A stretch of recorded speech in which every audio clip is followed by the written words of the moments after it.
Tesla's 6-seat Model Y L is officially coming to Australia in 2026 with extra length and 681 kilometres of range. China just became our biggest source of new vehicles for the first time ever in a single month. The updated Polestar 3 lands mid-year with 350 kilowatt charging and lower prices. Fuel prices are spiking again from Middle East tensions. Denza is claiming over 1,000 kilometre range on its new Z9 GT, and the EV industry is fighting hard to keep tax breaks. This is Plugged in Australia.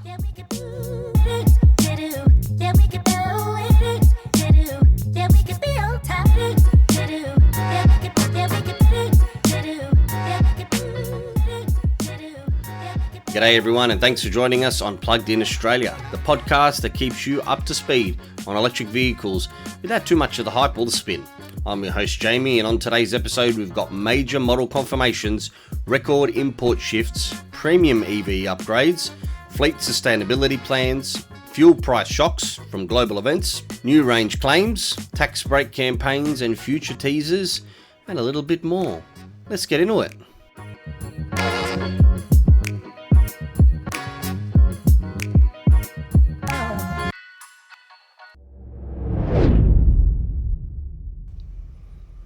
Tesla is officially bringing a proper 3-row family SUV back to Australian showrooms with the Model Y L, a longer wheelbase 6-seat version of the country's best-selling electric vehicle.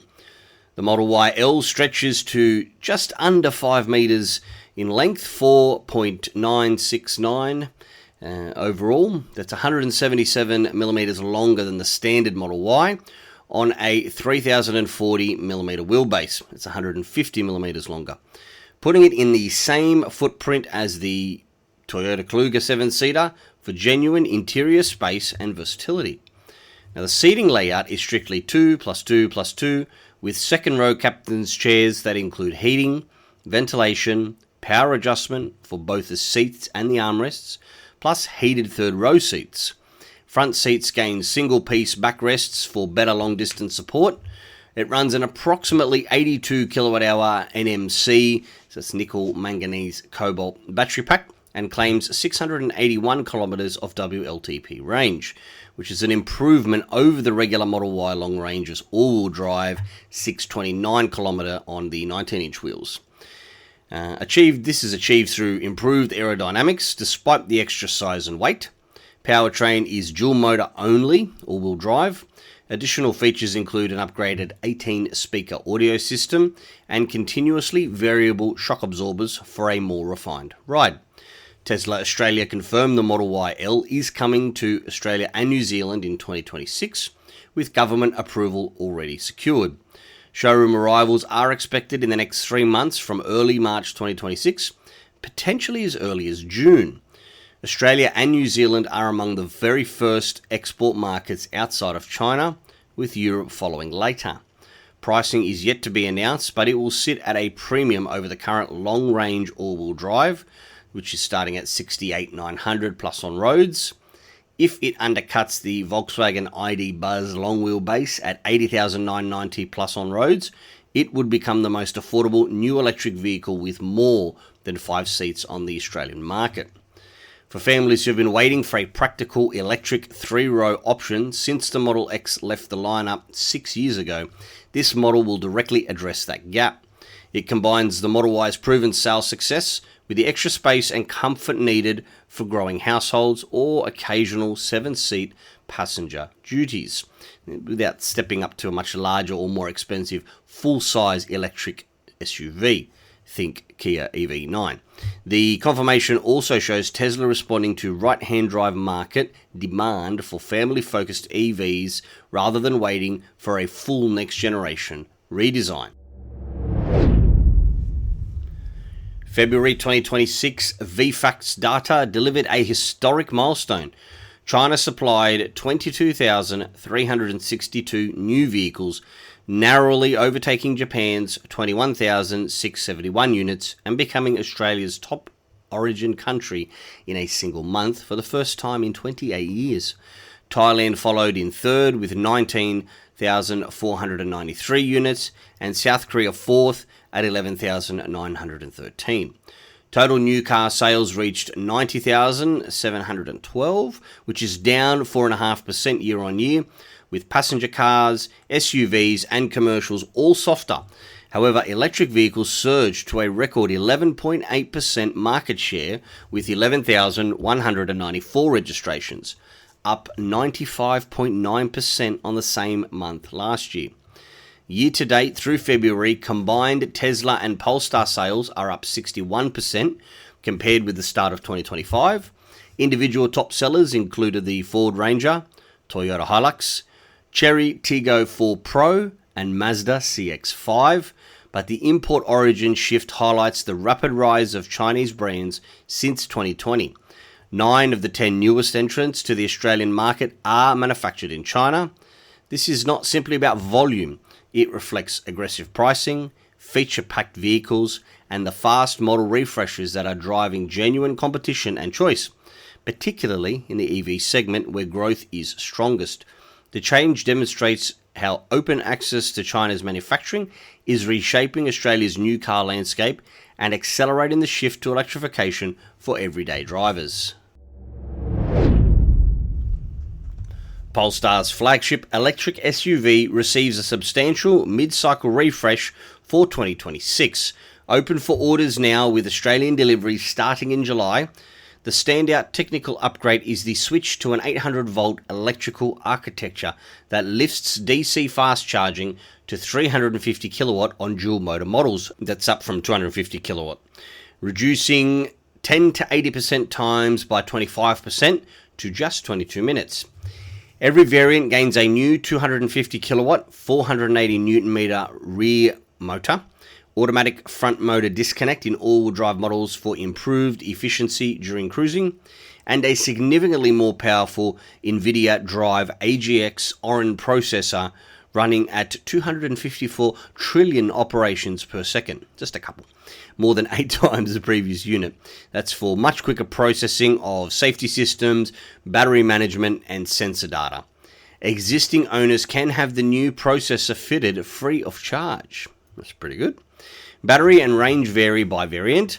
The entry-level rear motor uses a 92 kilowatt-hour pack for 604 kilometers of WLTP range, and it also gets improved accelerations to 6.5 seconds 0 to 100, and that's despite the smaller battery. The dual motor keeps the 106 kilowatt-hour pack for 635 kilometers of a WLTP range. That's up 25 kilometers, and a 4.5 second 0 to 100 kilometer an hour run, while the performance version also uses the 106 kilowatt hour pack, but is tuned for 593 kilometers WLTP, which is 33 kilometers more, and a 3.9 second 0 to 100 kilometer an hour with 500 kilowatts and 870 newton meters, plus revised anti-roll bars and steering mapping. The previously optional $9,000 Plus pack is now standard equipment across the lineup, adding a heads-up display, acoustic rear glass, Bowers & Wilkins audio with headrest speakers, active noise cancellation, electric steering column adjustment, soft closed doors, and a foldable boot floor with luggage hooks. New exterior colours including Storm, which is replacing Thunder, the Krypton Green Metallic. Interior choices expand with Nebula Micro Tech and Dune Napa Leather. Pricing before on roads drops for most versions. The rear motor will be $116,700. That's down about $1,700. The dual motor will be $131,000, down about $1,600. The performance is $146,700, and that is up $2,280, but does have some substantial upgrades. Options such as the climate pack, premium paints, 22-inch wheels, and active air suspension remain available. This update really makes the Polestar 3 noticeably quicker to charge on long Aussie road trips, more efficient in everyday mixed driving, faster across the entire range, and better equipped right from the base model. And it strengthens the vehicle's position in the growing premium electric SUV segment, where buyers expect both luxury and genuine long-distance capability. Now to the hot topic of the week, probably the month, maybe the year. Fuel prices are climbing again due to escalating tensions in the Middle East, particularly risks around the Strait of Hormuz, where 20% of global oil production and a fifth of LNG shipments pass. Iran has threatened to disrupt shipping, pushing crude oil towards US $82 a barrel, with forecasts it could exceed $100. Historical precedents like the 1973 OPEC cuts and 1979 Iranian Revolution show how quickly such events can quadruple or more than double oil prices, leading to broader stagflation and higher costs for every good with an energy signature. Over 90% of global transport still runs on oil. In Australia, the citywide average for unleaded 91 in Sydney was already $2.08 per litre before recent increases, with economists warning of potential 40-cent per litre rises in coming weeks. A sustained 30 to 40-cent jump could add $4,000 to the 10-year running costs of a typical petrol car and knock a full year off the break-even point for an EV. Obviously, it's not going to go on for 10 years, but it's just to give you some perspective on that one. Modelling from JetCharge predicts a 10% extra boost in EV sales during such a price shock if it lasts 6 months or longer. International studies back this up. A 1% rise in petrol prices lifts EV sales by 0.85% on average, while in China, a modest per litre increase delivered a 4.67% sales jump. EV owners are insulated from the volatility, no sad faces at the Shell Bowser, and enjoy predictable lower running costs. The National Automotive Leasing and Salary Packaging Association says the situation is a clear signal to accelerate EV policies. The electric car discount has already delivered over 100,000 extra EVs to Australian roads, proving incentives work for cost of living relief and energy security. Australia holds barely 1 month's petrol and diesel reserves, so greater EV adoption reduces reliance on imported oil and strengthens resilience against global shocks. For high mileage drivers, fleets and regional users, the math is increasingly compelling. EVs offer lower total cost of ownership and domestic energy advantages in an uncertain world. And as you can see, a lot of people on Facebook and different social media platforms saying, oh, it doesn't matter to me, I have an EV. Doesn't matter to me, I have an EV. And people rightly so sort of reply to those comments and say, yeah, okay, so you can drive around in your EV and starve. Which, unfortunately, is true. Pretty much all, 99.9% of all the freight for food and everything else is diesel, whether we like it or not, whether we agree with it or not. That's just the way it is. And the infrastructure and the availability of electric trucks is just not anywhere close to where it needs to be for full fleet electrification. It is getting there slowly, and hopefully once this passes, it will wake some people up to thinking, hang on a second, I just started spending X amount of thousands of dollars a week, even a day in some instances, to put fuel in my trucks when I could have just been, having electricity at whatever the cost you've managed to sort out on your there. It's pretty flat, it's pretty regulated. If you've got a big enough depot, you're going to be charging yourself. I've done a special episode on this sort of thing, and the numbers are a no-brainer. A lot of people got to watch their upfront costs, your capex. But then obviously your ongoing costs are going to be a lot lower. And then you don't have to worry about things like this. You can basically say, well, there you go, for the next 5 years I own this truck, it's going to cost me X, Y, Z. You can almost calculate it to the dollar, especially if you're doing set runs and you're going to be carrying a similar amount of freight every time. You can almost put it bang on what you're going to cost. So it's not an easy subject, and a lot of people need to just bear in mind that trucking companies or anybody that has trucks that rely on the diesel don't have the option to just go out and buy an EV like passenger vehicles do. Tomorrow, if you were in a position to do so, you could trade in your Land Cruiser Prado and go and get yourself a BYD. It's a pretty simple process to do that. It's not that simple when you have a fleet of trucks. So hopefully things will calm down and pricing will come back to some sense of normality. We won't argue about the price gouging thing sort of here, but we want to focus on the EVs, but I know there's a few companies. You've got Janus Electric, you've got a few other companies that are getting on with the job, and it just needs to happen faster. I think the government needs to take some of the money out of the battery rebate scheme for households. That's gone absolutely gangbusters. Redirect some of that money to electrifying ground transport. That's the only way we're going to get around this. Anyway, I digressed a bit on that. Let's continue. Australia Post has unveiled its 2030 sustainability framework, building on already achieved 20% Scope 1 emissions reductions and 39% less waste to landfill since financial year 19, with a clear target of net zero by 2050. The plan includes an additional 8% cut in Scope 1 emissions by 2030 from the 2025 baseline, driven heavily by a bigger rollout on electric delivery vehicles, electric trucks, low carbon fuels, and optimised logistic routes. On-site solar capacity will double from 14 megawatts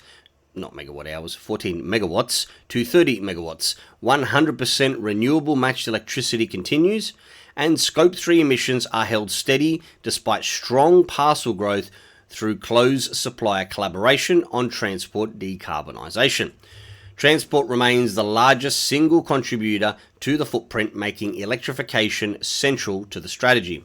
Chief Sustainability Officer Richard Pittard explained, quote, "This is about upgrading Australia Post for the future. Structural changes that will have the greatest impact, particularly across transport, energy and resource use. Reducing emissions in a network as large and complex as ours is not simple. It requires electrification, low carbon fuels, renewable energy, and smarter logistics, but just as importantly, partnership across our supply chain." End quote. As one of Australia's largest fleets, this accelerated EV push puts more electric vans and trucks on suburban and regional roads, supports charging infrastructure along delivery networks, and sets a practical example for other logistics operators making the transition. BYD has outsold Tesla in Australia for the January and February 2026 period with 10,324 units. That's up 161% year on year, compared with Tesla's 3,775 registrations, up 61.9%. This result continues BYD's momentum since overtaking Tesla in many Western markets from 2020 onwards, driven by rapid model expansion, competitive pricing, and strong local demand. While global BYD sales slowed in China amid intense competition and Geely taking the domestic crown, including subsidiaries, the Australian performance shows Chinese brands gaining significant ground in the EV segment and expanding by choice. We'll caveat that story by saying that Tesla does have end of quarter heavy deliveries. So I will make sure to update this story probably in April once we have the March sales figures, because it'll be interesting to see the quarter on quarter between the two brands there and see how they compete. Because as I said, Tesla does have a very heavy end of quarter deliveries for whatever reason, how they do their manufacturing and their shipping. That's just how it works out. So we'll see how that compares. It's probably not fair for Tesla to do a 2-month comparison, especially the start of the quarter comparison. It'll be like doing a March, an end of quarter comparison, BYD to Tesla. You've got to put things into perspective there. So we'll keep an eye on that one. Let's keep going. Fleet EV News compared 3 mid-size electric SUVs, the Kia EV5 Air Long Range and Alexio Elite, both 88.1 kilowatt-hour LFP batteries with a 555 to 562 kilometer WLTP, against the Toyota BZ4X two-wheel drive, which has a 74.7 kilowatt-hour, 591 kilometer WLTP. Now, the Toyota leads on efficiency with 138 watt-hours per kilometre versus 180 to 182 watt-hours per kilometre for the Hyundai and Kia, delivering lower electricity costs per kilometre and suiting higher frequency urban fleet work. The Hyundai Kia models provide greater battery buffer for highway loads, occasional towing, or degraded conditions.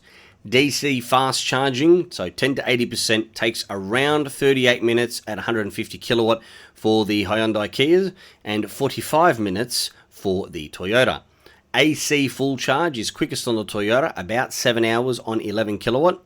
For fleet operators, the choice depends on duty cycle, efficiency for city routes, capacity for longer regional runs.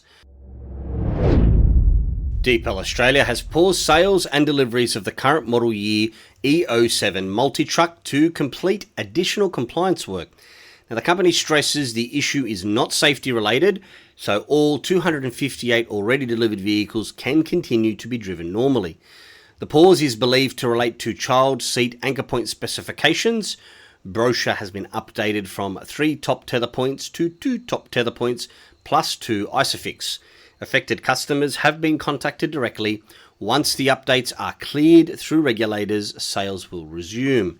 A standard precautionary step for new models to ensure full ADR compliance. For those of you with a good memory, you might remember that the same thing happened to BYD when they first launched the Atto 3. So their deliveries were paused in late October 2022, and then they were resumed in early November. It was about 4 weeks.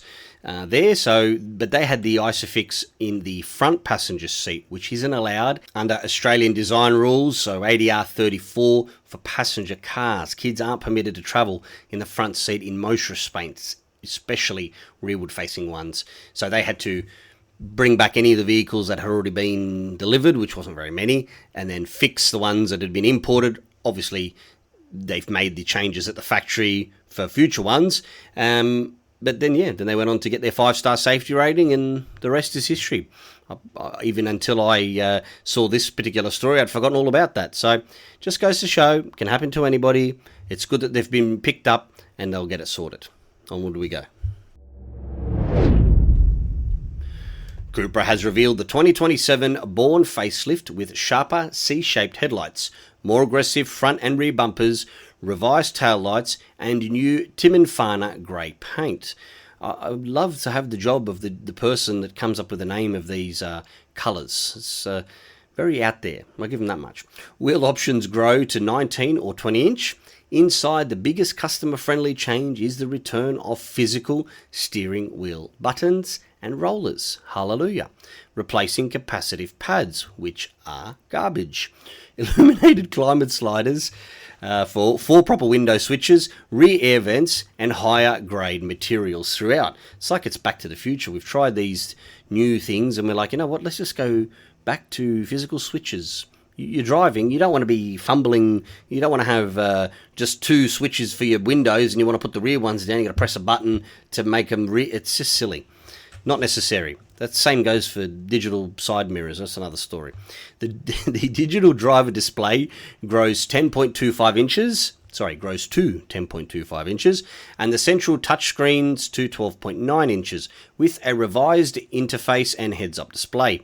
Powertrain lineup, you've got the Base Plus, which has got a 139 kilowatt and a 58 kilowatt hour battery, which gives you about 450 kilometers of a WLTP. Then you will have the long range endurance, which is a 170 kilowatt and 179 kilowatt hour battery. So that would give you almost 600 kilometers WLTP. And then you've got the Hot VZ, which is 240 kilowatts. All variants support up to 180 kilowatt DC charging, so 10 to 80% in max 30 minutes, with the 79 kilowatt hour versions gaining stronger one pedal regen. Australian availability remains under review for the Born after it was pulled last year due to limited demand. Cupra Australia has been monitoring the business case while focusing on other models like the Tavascan. If it returns, it will target the MG4, Renault Megane E-Tech and Polestar 2 in the compact EV hatch space. The changes directly address previous criticism of haptic controls while sharpening the car's sporty character. Okay, now before I give you the next story, which is a Geely one, I had a lot of debate about how we're supposed to pronounce Geely, because I've been was talking to somebody over the weekend and he kept saying Geely, and I'm like, are you sure that's how you say it? So I did a little bit of research, and so it is definitely G, with a soft G. There's the G in giant or Jin. And the reason I came up with that conclusion is because it comes from its Chinese pinyin name, Geely, Jili, which means auspicious or lucky, and the J in pinyin is pronounced like the J in Jeep or judge, a soft sound, not a hard G. So I think for those that keep saying Geely, I think we've found that, from what I found, I should say, from my research, is that it really should be Geely. Anyway, let us continue on with the Geely news. The Geely EX2, based on the Xingyuan, is China's top-selling new car in 2025, with 465,775 units sold. It is a compact electric hatch measuring 4,135 millimeters long on a 2,650 millimeter wheelbase, with a 85 kilowatt, 150 newton meter rear drive motor, and either 30 kilowatt hour or 40 kilowatt hour batteries, delivering 310 or 410 kilometer range on the Chinese cycle, the CLTC. So definitely going to be lower on WLTP for us here in Australia. Pricing in China is aggressive to undercut other similar small SUVs. Australian arrival is targeted for the second half of 2026 in the light car segment under $30,000 drive away, positioning it as a direct rival to the MG3 or even the Mazda 2, although the light car class is relatively small compared with SUV crossovers. The EX2 shows Geely continuing to push affordable, practical EVs into the Australian market following recent successful entries.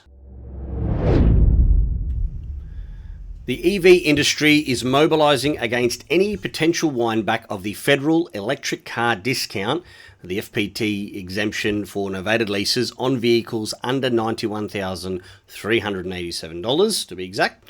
The policy was introduced in 2022 when EVs were under 4% of sales, and has driven uptake to 13% of the new car market, with the cost blowing out from a forecasted $1.9 billion to 51 billion, that's a lot, 5.1 billion over the Ford estimates. Treasury is exploring options including axing, phasing out or lowering the price threshold ahead of the May 2026 budget.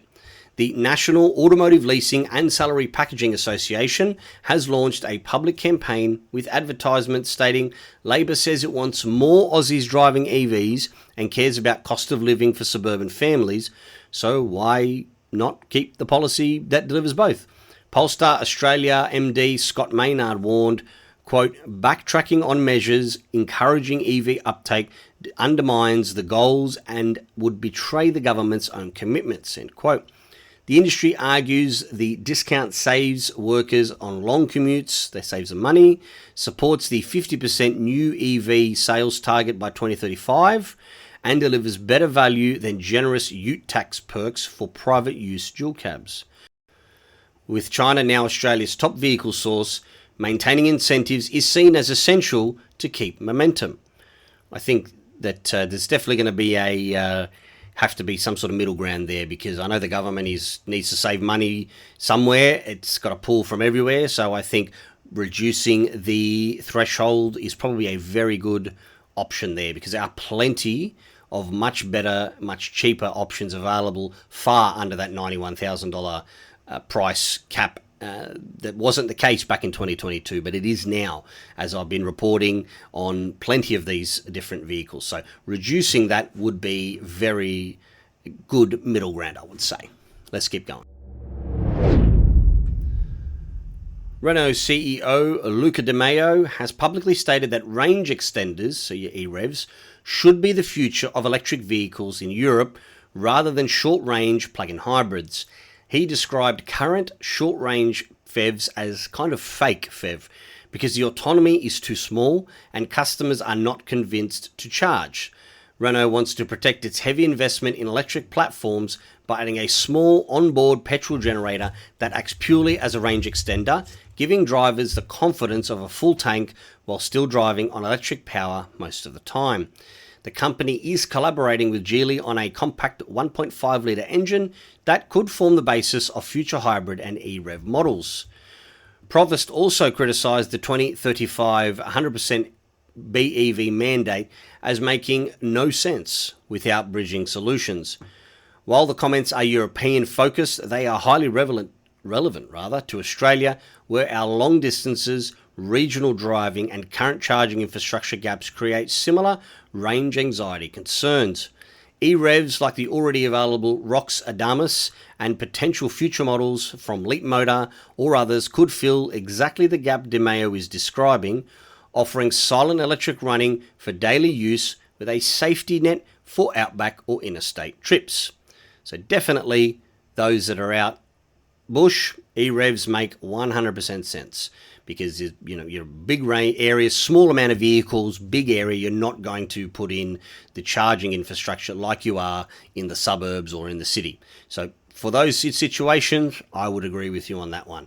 However, for anybody in a suburban area where most of the population lives, honestly, e-rev is just dumb because you still have to service it.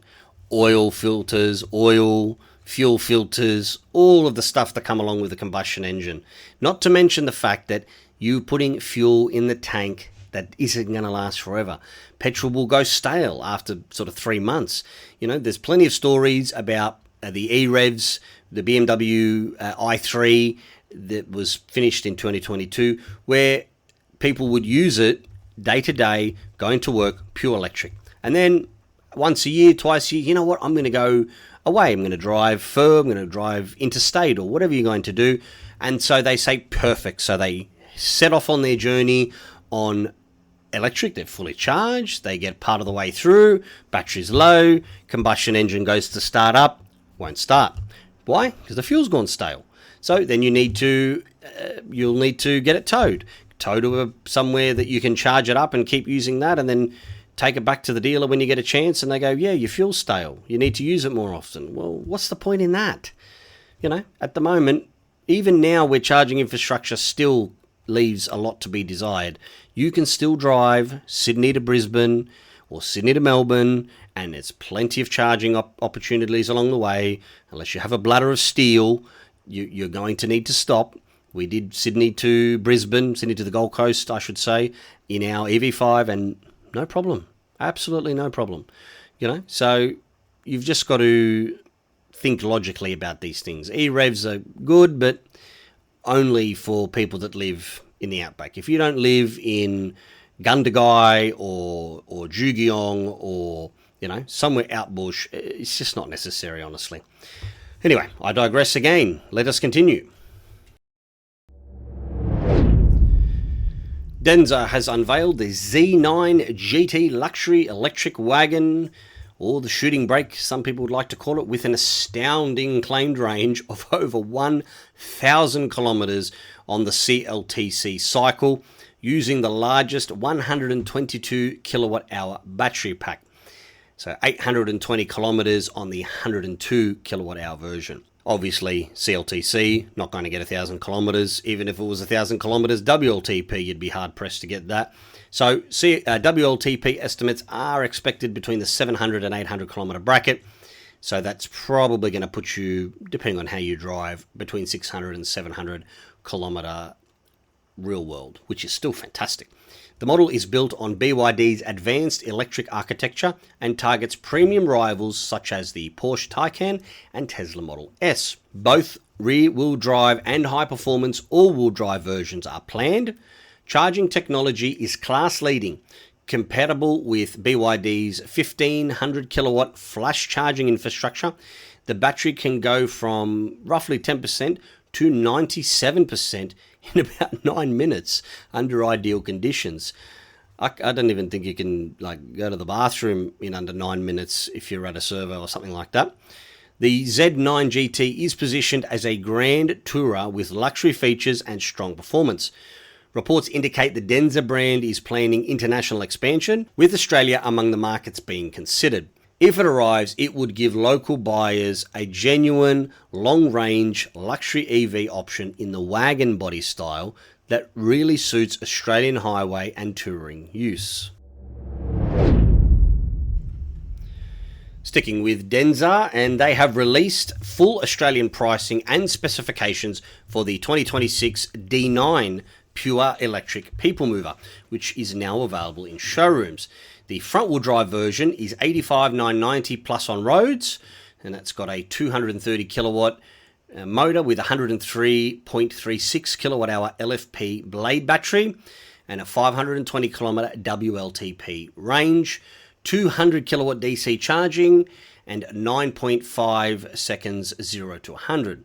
The all-wheel drive version will be 95,990 plus on roads with a 275 kilowatt motor and the same 103.36 kilowatt hour battery, though the WLTP range is slightly less at 480 kilometers, but a faster 6.9 second 0 to 100 kilometers an hour. Both offer 6.6 kilowatt vehicle to load capability and 11 kilowatt AC charging.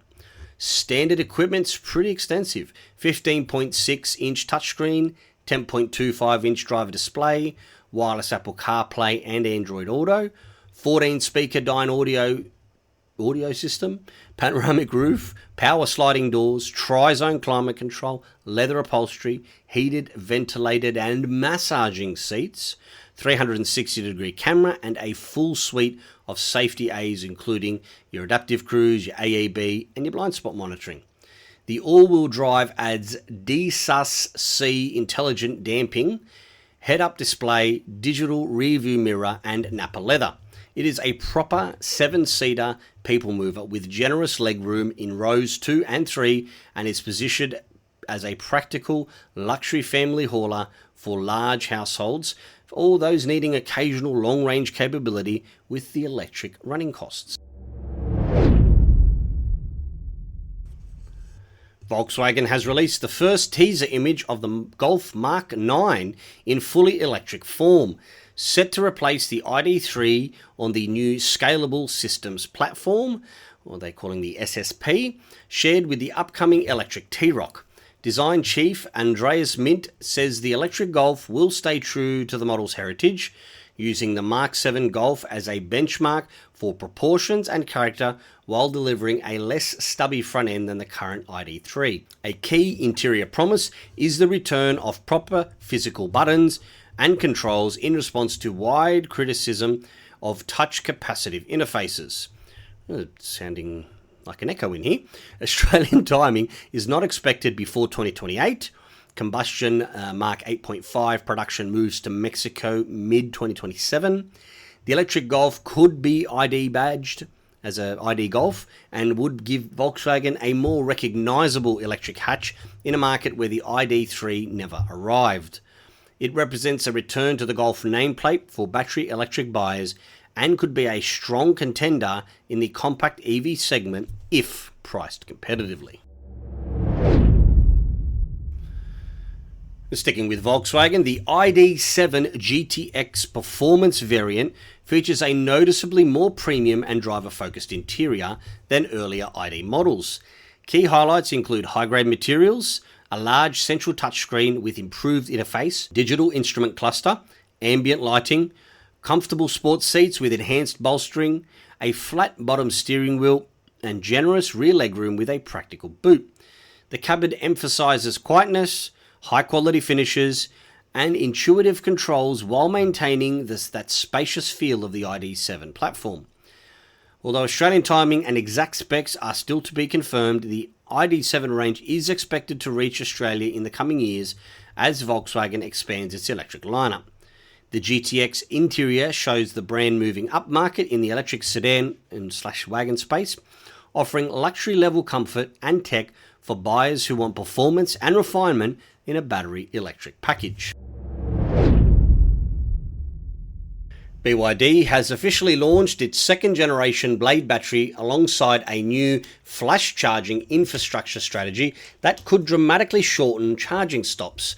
The updated LFP chemistry supports up to 1500 kilowatt peak power, enabling the first compatible vehicles to charge 10 to 70% in just 5 minutes and 10% to 97% in 9 minutes under ideal conditions. As I mentioned, the technology will first appear in the Denza Z9 GT and new Seal variants before spreading across the wider BYD range. BYD plans to deploy 20,000 megawatt level charging stations across China by the end of 2026. For Australian drivers, this means future models arriving here could potentially benefit from similar ultra-fast charging once compatible infrastructure or adapters reach our shores. The move directly challenges battery swap systems and addresses one of the last remaining barriers to mass EV adoption on long Australian highway trips.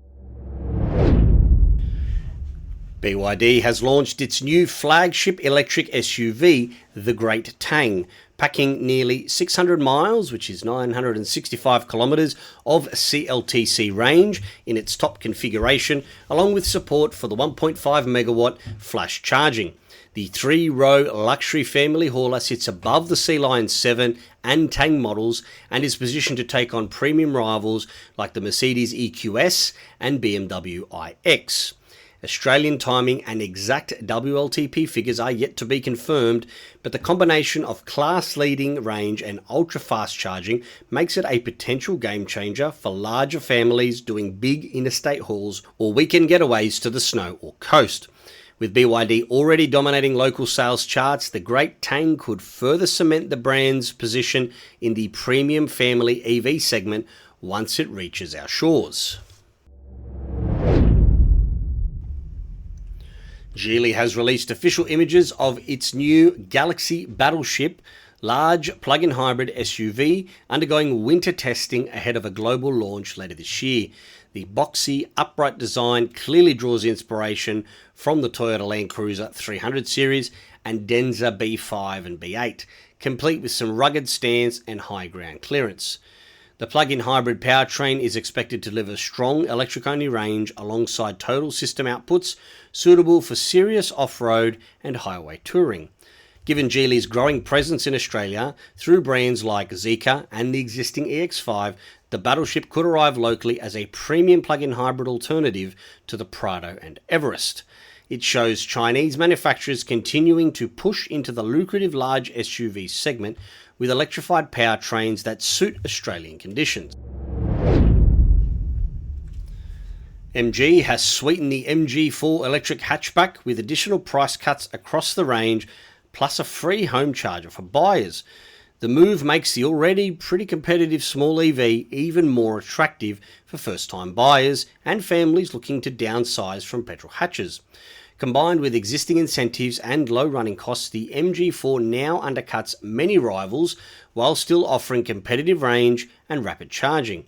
The free charger package removes one of the last barriers for home or homeowners who previously hesitated over installation costs. New analysis shows switching corporate fleets from petrol and diesel to electric vehicles can cut total cost of ownership by up to 50%. When factoring fuel, maintenance, incentives, and residual values. High mileage operations see the quickest payback, often within 2 to 3 years. And then there's also the time saving. There was a test done in combination with New Energy Transport, which is a Sydney-based zero-emissions trucking company, Multiquip, which is a logistics firm with facilities in New South Wales, and Windrose Technology, which is the Chinese OEM behind the truck. So they did a 480-kilometre round trip from Picton in the south of Sydney to Beresfield, which is in the Hunter Valley, north of Sydney. It was hauling 36 tonnes of freight, and it was done on a single battery charge with no recharging needed. It's a record for heavy electric trucking in Australia at the time. The Windrose EV truck completed the round trip of 40 minutes faster than Multiquip's standard diesel-powered trucks on the same route. That is a 12% reduction in total journey time. Diesel trucks averaged 85 kilometres an hour on the highway sections. The Windrose averaged 98 kilometres an hour, mainly because of the electric motors deliver instant torque and full power, even uphill. The driver was even pulled into the heavy vehicle checking station on his way back because the NHVR, the National Heavy Vehicle Registry, its computer system has an algorithm, and it worked out that he was going too fast. Like, he was obviously not going too fast legally. It was just that it knew what trucks, how long they take to get from point A to point B, and it's like, hang on a second, you're 40 minutes ahead. Maybe you didn't take your brakes, or maybe you were speeding, because they reckon the only way you could do that trip was from speeding. Obviously, that's not the case, but it just goes to show that a time saving is insane. Let's say you can do 2 trips of that a day, you're going to be saving yourself quite a substantial amount of money. Just in wages, it's something close to $15,000. But then obviously you're doing another load. Like, that's crazy. You're just going to double your output there. So I was going to go into some more detail about that, but I won't on this episode. I might do another heavy vehicle special story, which might break down some of those more nuances in the costs and things like that. But either way, it's very interesting, especially considering how our fuel prices are at the moment. And that's a wrap on this slightly extended episode of Plugged In Australia. Not our longest one that we've done, but definitely one of the longer ones. Haven't been able to record an episode since Wednesday of last week due to some other commitments, so I wanted to make sure that I gave you all of the stories from then till now. So if you've got any feedback on any of the stories that I've given you, or you want some more information, like if you're interested in that heavy vehicle deep dive analysis, if that's the sort of thing that would interest you, let me know. info@pluggedinaustralia.com.au. I'll always appreciate any feedback that you have for me, whether it's good or bad or indifferent. I'm still learning. We're well into our 20s for the episode count, but always learning. Thanks again for listening, and until the next time, stay plugged in and stay charged. Ci vediamo.